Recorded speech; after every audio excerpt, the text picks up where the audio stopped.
L'aventure débute à Combloux. Nous rejoignons Frédéric de l'association Loisirs Assis Évasion. Frédéric va être notre moniteur du jour. Les blessés se retrouvent installés sur de drôles de machines. L'uniski. Réglage et dernière consigne. Voilà. Ça marche?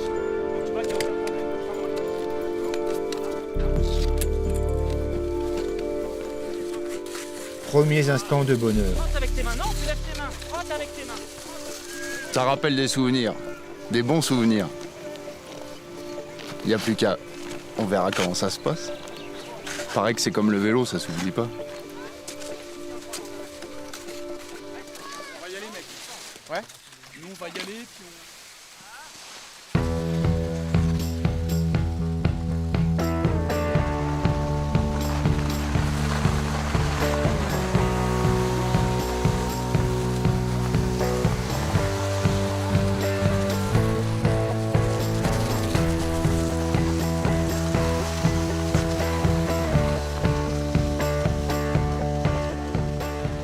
On retrouve vraiment des sensations de glisse qu'on avait auparavant quand on était valide, mais c'est vraiment une autre forme une forme vraiment différente aussi de glisse, parce que ce matériel, en étant assis, tout est à revoir, réapprendre, et c'est des nouvelles sensations, bien que ce soit apparenté à du ski debout, bien entendu, mais c'est des nouvelles sensations, c'est quand même différent, mais on se régale d'autant plus. Grâce à l'association ADH, ça me permet de passer une semaine en uniski, bien entouré, bien accompagné, bien rigoler et avoir des bons conseils pour pouvoir profiter et s'améliorer et en prenant toujours du plaisir.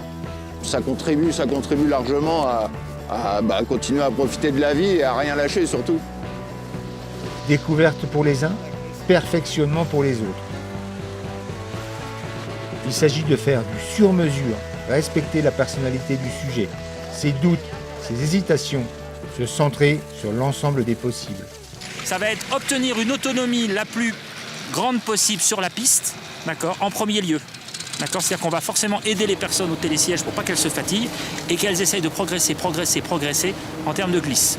Une fois qu'elles ont atteint un certain niveau sur la piste, on va tout faire pour donner l'autonomie au télésiège, au maximum. Que la personne soit capable, pour Dimitri, il pourrait tout à fait prendre le télésiège tout seul et partir tout seul sur le domaine skiable, aucun problème.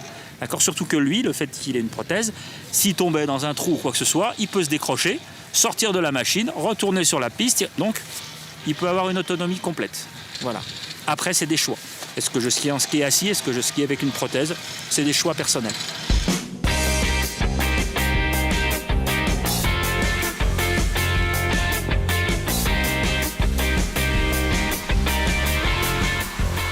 Émotion, sourire et quelques belles figures contrôlées. La journée se termine. D'ailleurs, c'est... Bon, et franchement, c'est bien, non?